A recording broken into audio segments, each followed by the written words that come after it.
Pronto, hoje nós vamos dar continuidade no livro Nascido para Vencer, da James e John Ward, duas psicólogas que são gestalterapeutas e também analistas transacionais. E hoje nós vamos entrar no capítulo 4. O capítulo 4 chama-se O Drama dos Roteiros da Vida. O drama. O que vem aí na cabeça quando você escuta a palavra drama? Ai, algo difícil, assim, né? Difícil e que provavelmente vai levar a um ápice de emoções, né? Algo intenso, assim, né? Sim. Intenso. Isso, que vai ter uma intensidade. Vamos pensar lá no encontro anterior, quando a gente falou de estrutura do tempo, que a gente tinha um zero de emoções, um zero de estímulos, até chegar ao mais intenso dos estímulos. Então, eu podia ficar em isolamento, não entrava em contato com nada, eu ia ler um livro, ia fazer uma ginástica, ia meditar, fazer algo sozinho, sem contato com outras pessoas. Então, eu ficaria ausente de estímulos. Depois, eu posso buscar rituais, né, cumprimentar as pessoas, que nem sempre é um cumprimento legítimo, mas é um cumprimento mecânico, não tem, é um estímulo vago. Mas, quando não tem, a gente sente falta. Por exemplo, por mais que seja vago, se eu chegar num ambiente e não desejar bom dia ou não dizer bom dia, fica um clima estranho, né? Então, apesar de ser um estímulo muito pequeno, é um estímulo. Já não é zero de estímulo. Depois a gente ia para as atividades, né, que é o trabalho, a produção do trabalho e tudo mais, e chegava num nível de drama, de intensidade, que era o jogo de manipulação psicológica, onde teria um drama, né, um dramalhão, mas que não resolveria as questões. E também teríamos um momento de intimidade, que seria o momento da gente realmente tirar as armaduras, estarmos uns aos outros, de frente uns para os outros, exatamente como somos, vulneráveis, e termos uma troca legítima de estímulos, tá?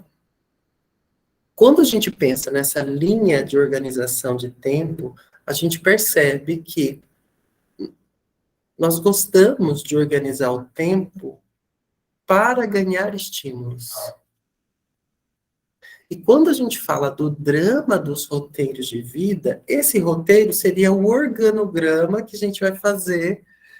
Que nível de estímulo eu vou ganhar durante a minha vida inteira, do nascimento até a morte? Como vai ser esse nível de estímulos? Eu fui criado para ter uma vida dramática ou eu fui criado para ter uma vida banal? Eu fui criado para fazer a trajetória do herói ou eu fui criado para ser só o coadjuvante, aquele lá bem do fundinho que quase não aparece? E quando a gente vai, então, aprofundar aqui nesse tema dos roteiros de vida, que a gente pode chamar de script de vida, que a gente também, numa outra tradução da Brigitte Champetier de Hibbs, a gente vai chamar de guia de vida, o guia, o que nos guia na vida, a gente vai falar desse movimento, do nascer até o morrer, e se isso vai ser intenso de emoções ou não vai ser intenso de emoções, tá? Uma das coisas que a gente pode pensar é assim, já antes da gente entrar na questão do texto mesmo, é assim, pensa aí, na idade que você tem hoje, quantas vezes você já entrou num hospital? Não como coadjuvante, como a pessoa que precisa de serviços hospitalares. Doença dói, causa um drama? Causa. William, vou falar de mim. Desde pequeno, primeiro um acidente de bicicleta, fiquei inconsciente um dia. Depois, fui internado e em Ponta Porã tive que ir de Ponta Porã a Campo Grande de ambulância por uma dor de cabeça gigantesca, que depois descobri que era necessidade de óculos. Que mais? Quando eu era pequenininho, cortei o braço, caí num buraco que estava aberto, cortei o braço, rasguei todo, e muito sangue, precisei ficar também internado no hospital. Enfim, desde pequeno, uma trajetória dentro de hospital intensa e dramática, tá? Outras instituições que a gente pode aferir se a gente tem uma vida intensa ou dramática. Delegacia. Feliz está com o cara que já foi para delegacia várias vezes, né?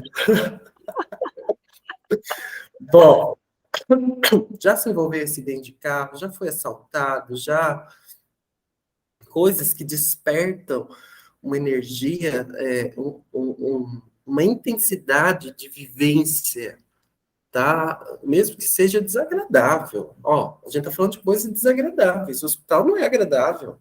Delegacia não é agradável. Tá? Fórum, comarcas, juízes, tá?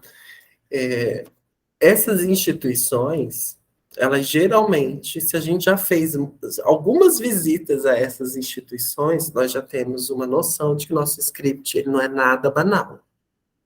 Ele é bem dramático. Então, o nascimento até a morte, ele deixou um drama. Aí, se eu for olhar o meu nascimento, eu nasci prematuro, grande demais para a barriga da minha mãe. E a morte, você acha que vai ser diferente? Ela precisa ser um evento, ela não vai ser uma morte qualquer, ela vai ser um evento, precisa chamar atenção. Então, é esse clique, essa chave que a gente vira de consciência. Olha, como vai ser? Nossa, se é dramático até morrer, então o que eu faço aqui para culminar a minha vida e a minha existência? Tudo bem, dramaticamente, mas num dramático que seja voltado para a intimidade.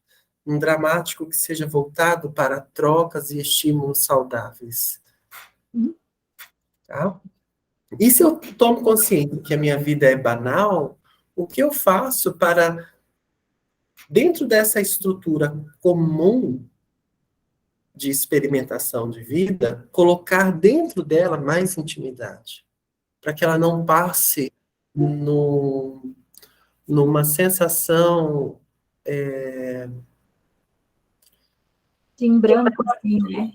isso, de que o tempo está passando e eu não estou fazendo alguma coisa, mas que eu faça aquilo que eu preciso fazer com toda a autenticidade da minha alma, toda a autenticidade do meu ser. Tá? E aí ele só se transforma, deixa de ser um script banal para ser um script de viver. E o meu script de drama, ele deixa de ser dramático para ser um script de viver. Esse script de viver é aquele que está a serviço da vida. É aquele que vai servir a vida. Tá? Uhum. Deixa eu só ver, parece que tem alguém conversando aqui. Ah, tá. Pronto. Então vamos lá. Felícia, você gostaria de ler para nós? E para Sim. nós, eu Uhum. adoraria também ouvir você falar. Então, o drama dos roteiros de vida. O mundo é um palco e todos os homens e mulheres são atores. Tem suas saídas e suas entradas. Cada homem na sua vida representa vários papéis. Shakespeare. Olha só, né? Quando a gente pega lá na psicologia do Jung, a gente vê que também existem, ele estudou muito sobre os arquétipos, né? Ele foi estudar sobre as tragédias gregas e romanas, ele foi estudar sobre os arquétipos do tarô, ele foi estudar sobre a mitologia cristã e outras mitologias religiosas, porque ele tinha a necessidade de compreender esses papéis importantes que estão no inconsciente coletivo em forma de histórias. E o como essas histórias influenciam os nossos papéis de vida. Uhum. Porque é muito comum em análise transacional, de repente, a gente conversar com alguém e perceber que tem uma determinada história que marca a vida dessa pessoa. Determinada história é a história que ela gostou desde a infância, e aí ela vai para a vida adulta e tem um filme que é tão marcante para ela e que conversa com a história da infância, e percebemos o tanto que ela está vivendo em função deste roteiro. Uhum. Então ela arrumou um roteiro para ela já, baseado nessas histórias que nos contam desde a infância. Né? Por que que a gente se apega a determinado conto? E por que que determinado conto é contado? Tá? Existe uma necessidade de organização da nossa vida, pensando em estrutura de tempo que a gente viu anteriormente, e que vai organizar o nosso viver. Com as experiências que a gente tem na infância, a gente simplesmente elege um determinado tipo de roteiro e vai mantendo ele até o final da vida. Tá? Então, nós temos inúmeras maneiras da gente passar nessa vida. E são vários os papéis que a gente interpreta, porque em casa eu sou filho, eu sou namorado, eu sou tio, eu sou terapeuta, eu sou técnico em enfermagem, eu sou professor, eu sou também um aluno, então eu tenho inúmeros papéis. E nem sempre todos esses papéis estão determinados num script só. Em alguns eu posso ter scripts distintos. Uhum. Eu não tenho só um único roteiro, uma única organização. Tá? Com o tempo a gente vai percebendo os nossos roteiros, tomando consciência deles. E tendo maior consciência dos roteiros, eles já não nos dominam tanto. Agora que isso está consciente, eu posso começar a tomar decisões mais conscientes e menos embasado num script. Muito mais embasado numa análise da realidade e uma decisão justa do adulto do que uma decisão da criança baseada no roteiro, que a vida tem que ser assim. Né? Então, vamos lá. Aqui ele está falando do Fritz Perls. O Frederick Perls, ou Fritz Perls, ele é o criador da Gestalt terapia. Tá? Então, é um conceito gestáltico esse primeiro parágrafo aqui que ele vai trazer para nós. Pode ler para a gente. A maioria das pessoas estão envolvidas em alguma espécie de teatro, representando em vários palcos para diferentes plateias. Às vezes, a plateia existe somente na imaginação. De acordo com Frederick Perls, toda pessoa tem dois palcos. O palco particular, onde no esconderijo dos seus pensamentos secretos, continuamente ensaia para o futuro, e o palco público, onde a sua atuação poderá ser vista. Perls proclama: vivemos em dois planos. O plano público, que é a nossa ação, observável, possível de ser verificada, e o palco particular, o palco do pensamento, o palco do ensaio, no qual preparamos para o futuro os papéis que queremos representar. Ensaiar no palco privado da mente pode ser, às vezes, apropriado, mas em demasia torna a pessoa desajustada e preocupada. Isso. Então, vamos pensar assim. Quando a gente tem dois palcos, a gente já pode trazer o conceito de jogo psicológico. Por exemplo, tem pessoas que têm uma agressividade muito contida. Então, ela fala coisas ásperas sorrindo, tá? Então, ela fala, às vezes, coisas ásperas de um modo muito agradável. Então, o rosto, ela está exprimindo, ela está colocando a expressão de que está tudo bem. Então, para a comunicação aparente, está tudo bem. Mas o conteúdo profundo, aquilo que está internamente, não está tudo bem. Tem uma raiva gigantesca contida ali. Né? É o famoso agressivo, passivo-agressivo. Tá? Então, no palco, a gente evidencia alguma coisa. mas intimamente a gente está com uma outra psicologia. A gente tem um outro nível de sensações e emoções, das quais muitas vezes eu que estou fazendo isso nem percebo. Porque já tornou-se uma estratégia, e uma estratégia não consciente, já se tornou-se um comportamento de adequação a um ambiente que não me permitia expressar a raiva, legitimamente. Então, um passivo-agressivo não é que ele é uma pessoa ruim, ele é uma pessoa que não pôde, no seu convívio social, expressar a raiva adequadamente. Então, é como se tivesse um desajuste. Não estou ajustado, ou melhor, estou ajustado sim, para aquele grupo familiar do qual eu convivi. Para aquele grupo, eu poderia mostrar a minha agressividade sorrindo, com piadinhas, com brincadeirinhas, tá? Uma outra questão aqui, em clínica, por exemplo. Na clínica, o que a gente faz se não ensaios para uma atuação de uma vida lá fora?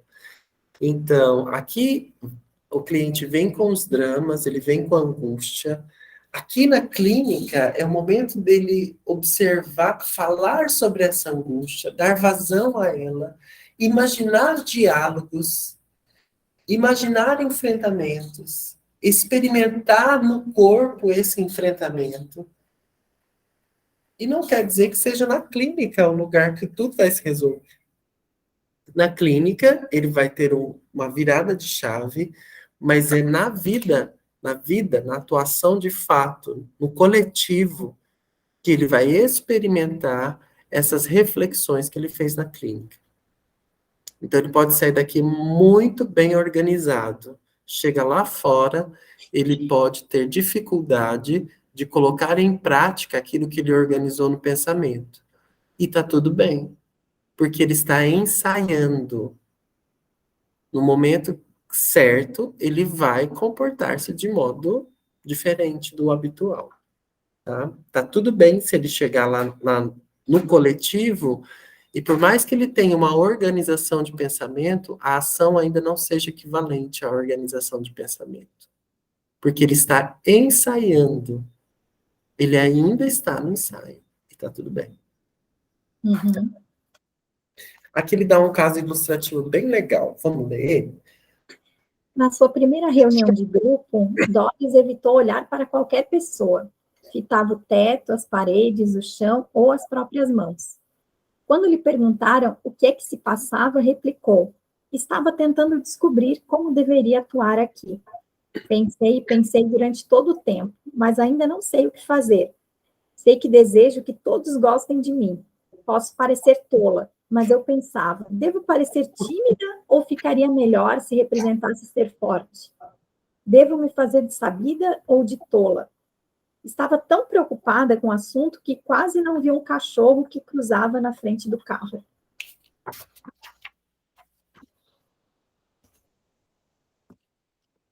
Doris, continua? Uhum. Doris estava tão preocupada em ensaiar no seu palco particular o tipo de desempenho que deveria realizar no palco público da reunião do grupo, que era quase como se não tivesse olhos.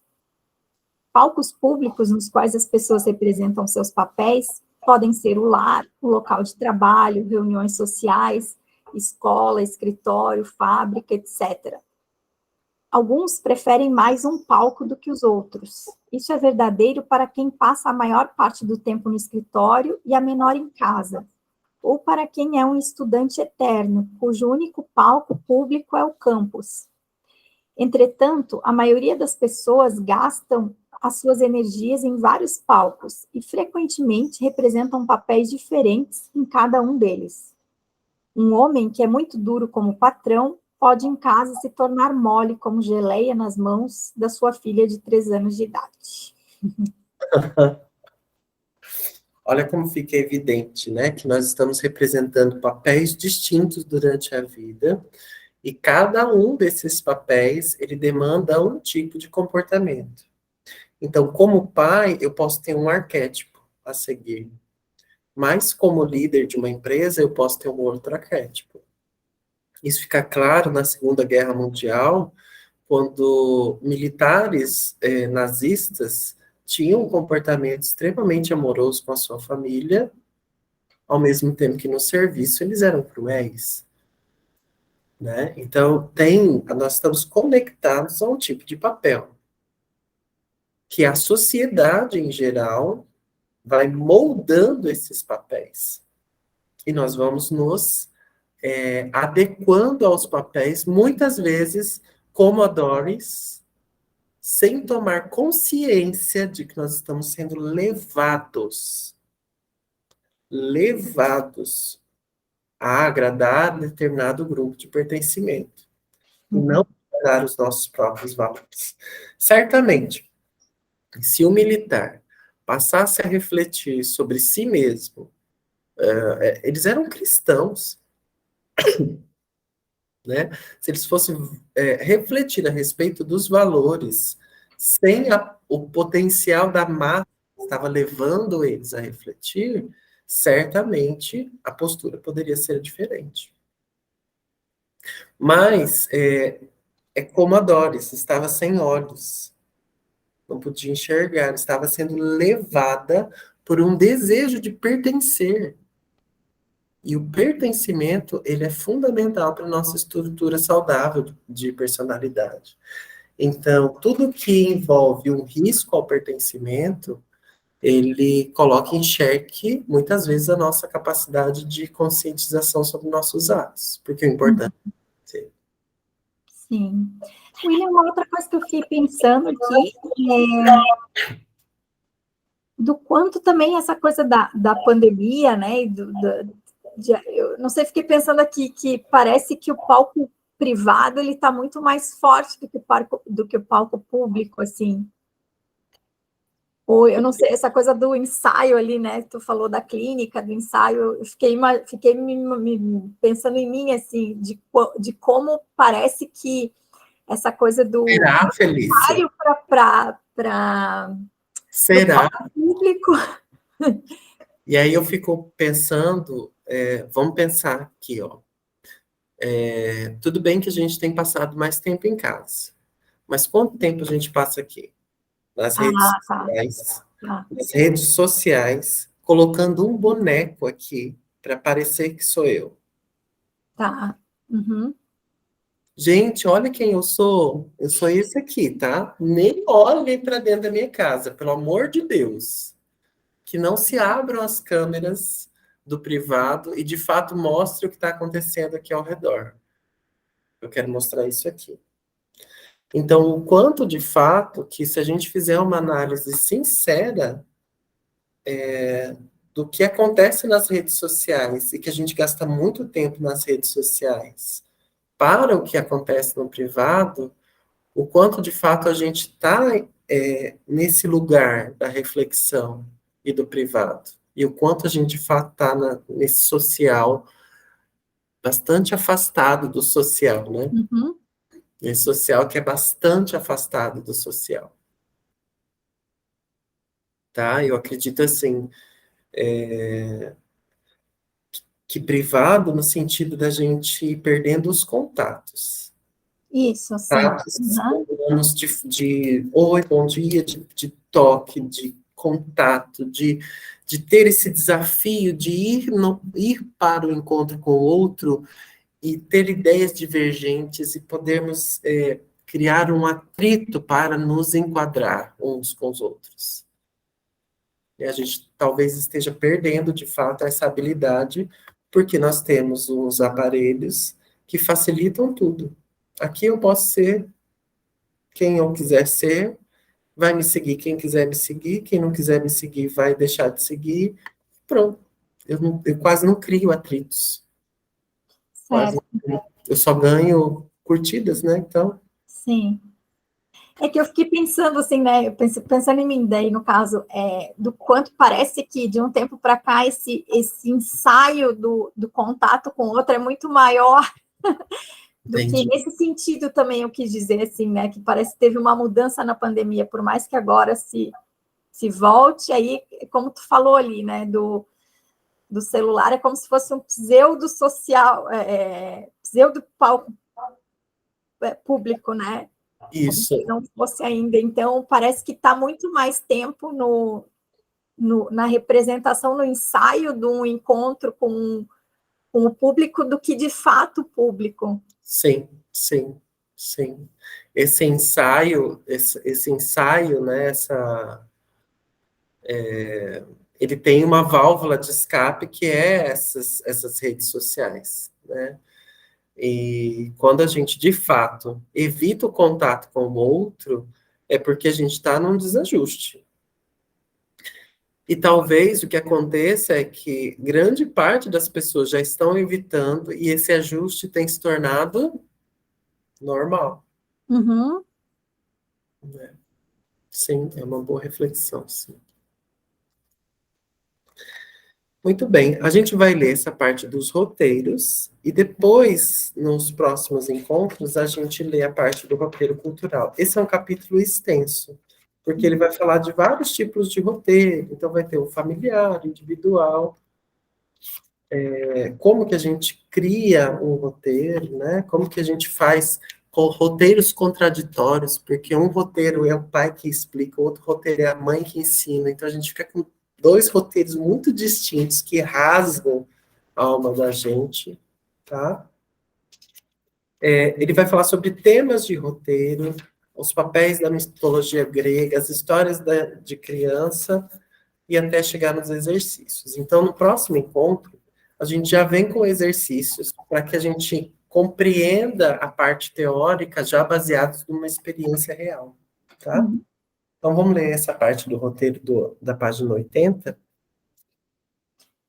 Na vida de cada indivíduo, os acontecimentos dramáticos da vida, os papéis que são aprendidos, ensaiados e representados, são determinados originalmente no roteiro. Um roteiro psicológico tem uma semelhança flagrante com um roteiro de teatro. Ambos têm um determinado elenco de personagens, diálogos, atos e cenas, temas e planos, que se movimentam em busca do clímax e terminam com o descer do pano.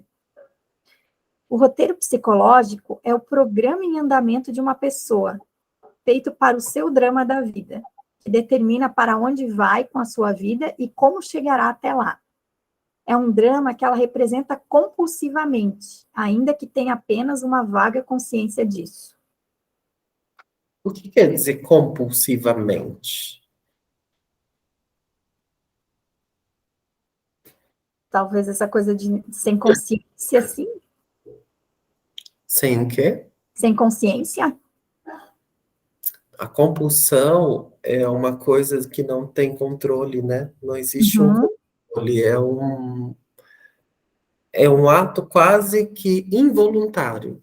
Sim, eu não tenho essa noção, essa consciência de que, às vezes eu tenho consciência de que aquilo está estranho, né? Uma vaga consciência. Eu tenho a percepção de que está estranho, de que eu estou indo para lá, mas de fato eu quero ir para lá? Eu estou fazendo isso, mas de fato eu quero fazer isso? Né? Eu não tenho consciência desse profundo psicológico que me move num roteiro. Uhum. Então eu faço quase que num ato involuntário.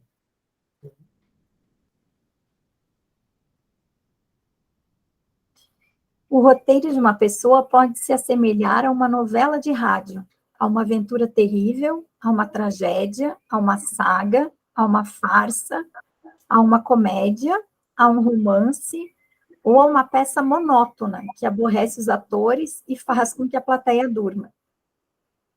Dramas diferentes contêm graus diversos de construtividade, destrutividade ou improdutibilidade, que não levam a nada.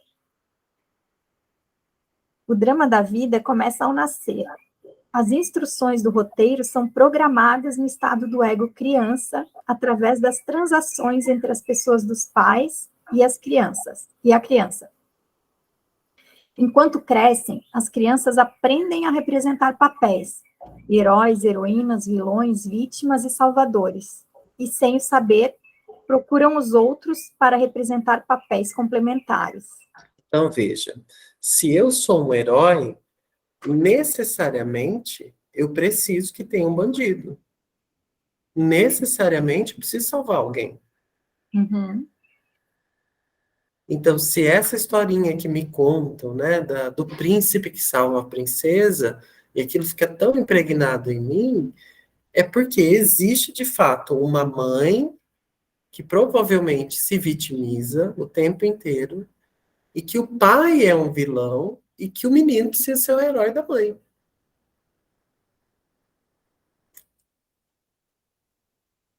E aí, nas relações, aonde ele for, ele precisa brincar disso. Aí, quando a mãe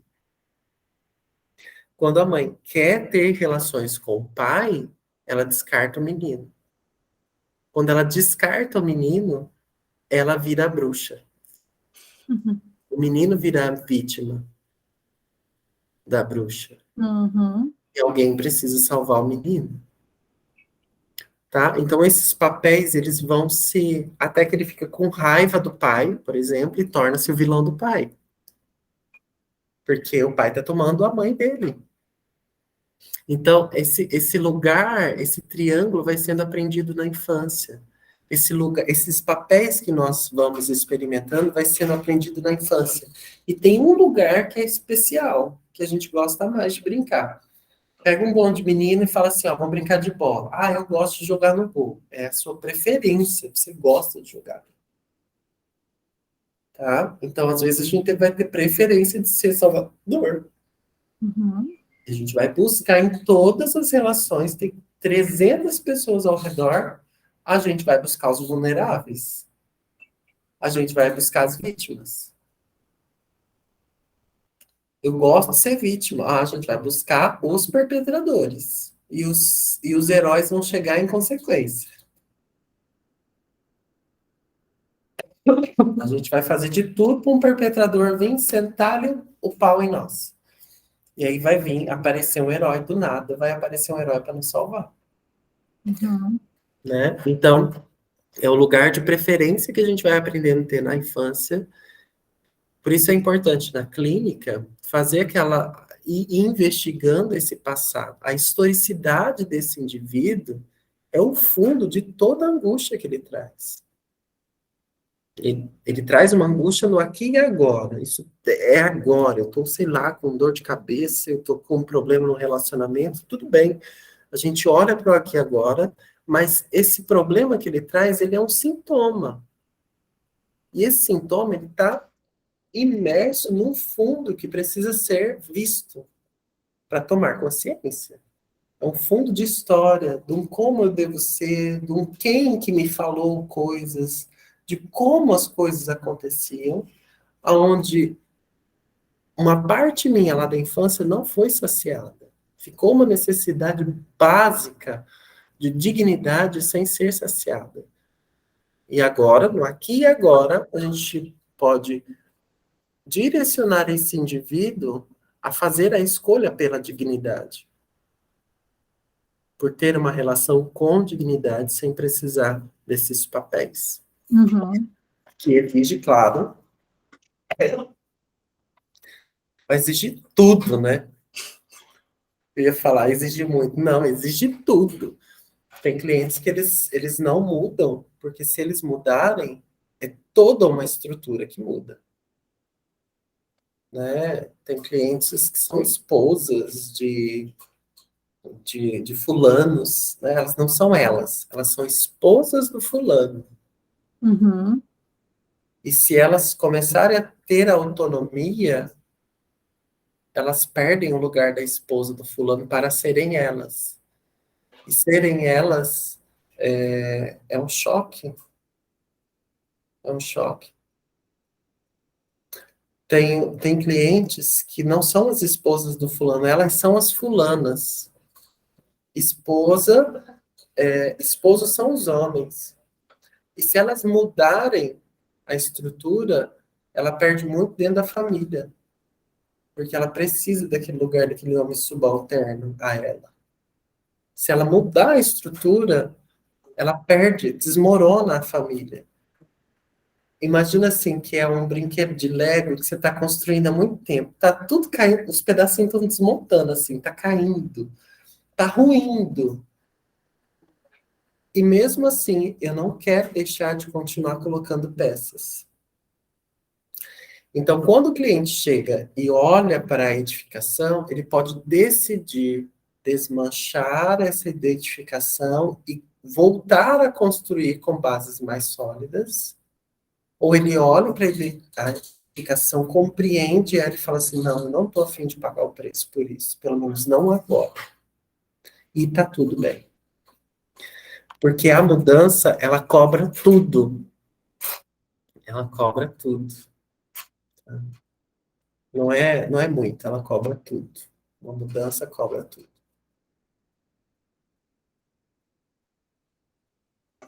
E a consciência muda tudo também, de uma certa forma, né? Porque pode ver a estrutura de uma forma completamente diferente, né? E ver o quanto aquela estrutura serve, né?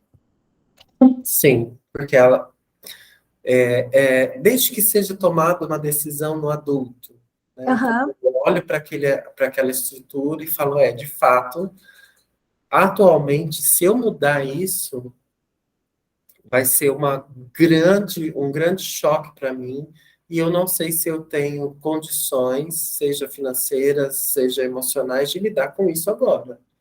Então, eu vou me manter aqui, dentro dessa estrutura, fazendo alguns ajustes. Eu vou parar de colocar pecinha aqui, porque se eu colocar pecinha aqui, vai desmoronar para esse lado. Eu vou parar de colocar pecinha aqui, eu vou colocar pecinha onde caibam ajustes, para ir mantendo isso equilibrado. Não quer dizer que ela não tenha noção do risco, ela tem a noção do risco. Ela tem a noção do risco. Ela só não está naquele momento pronta para o desmoronar, né? E em algum momento ela pode mudar de ideia e falar, não, agora eu já tenho condições suficientes de encarar isso, e vou encarar. Isso é no tempo dessa pessoa. Não adianta a gente ficar assim, mas você não vai desmontar isso? Mas você não está vendo que está tudo ruindo? Não, não é assim que funciona. Isso é bater na resistência, né? É evidenciar que, de fato, eu estou vendo que você está com bastante angústia em relação a isso. Tem uma angústia. Ao mesmo tempo que tem uma escolha de permanecer nesse lugar. E nesses ensaios da clínica, né, por isso que a gente fala que esse pensamento não é tão ruim. Esse ir para um mundo íntimo para pensar e dialogar consigo mesmo sem o enfrentamento real, ele é o mundo das possibilidades. Então, é na clínica que ela vai experimentar se aquilo é possível ou não. Se esse enfrentamento agora é legítimo ou não. Uhum.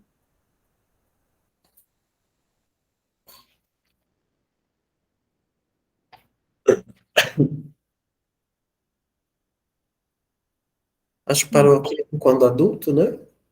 Isso. Quando adulto, um indivíduo representa o seu roteiro no contexto da sociedade na qual ele vive e que possui seus próprios padrões dramáticos. Como disse Shakespeare, o mundo é um palco. Os indivíduos seguem um roteiro. As famílias seguem roteiros. Nações seguem roteiros. Cada vida individual é um drama exclusivo, que pode incluir tanto elementos do roteiro familiar como do cultural. A interpretação desses roteiros afeta o drama da vida de cada pessoa. Dessa maneira se escreve a história de um povo. Sim, sim. E é fatídico. A gente olha para o Brasil, que ele é gigante e tem culturas totalmente diferentes, exatamente porque colonizações diferentes aconteceram no Brasil inteiro. Uhum. Nordeste, Centro-Oeste e Sudeste são muito distintos. Norte, Centro-Oeste, somos distintos. Somos uma faixa muito grande de extensão de terra que herdamos uma cultura diferente. Logo, vamos pensar diferente. Logo, obviamente, vamos ter distinções. A gente vê isso nas eleições, né? Enquanto cada local teve distintos modos de votar, preferências diferentes, tá? Por causa dessa questão cultural, por causa de um roteiro, Uhum. povo, tá? Esses roteiros influenciam muito mesmo. Bom, no próximo encontro, a gente vai falar sobre esses roteiros culturais, os roteiros subculturais, os roteiros familiares, todo o resto. Eu acredito que a gente ainda vai levar aqui mais uns 2 encontros para finalizar esse capítulo 4, até entrar no capítulo 5, que é paternalizar o estado do pai. Certo? Certo. Tá bom, Felícia, obrigado pela companhia aí hoje, tá? Obrigada também. E a gente se vê na próxima quarta, então. Sem Certo, até. na outra ainda. Daqui a 15 dias. Aham. Tchau, boa semana. Tchau, boa semana. Vou parar a gravação.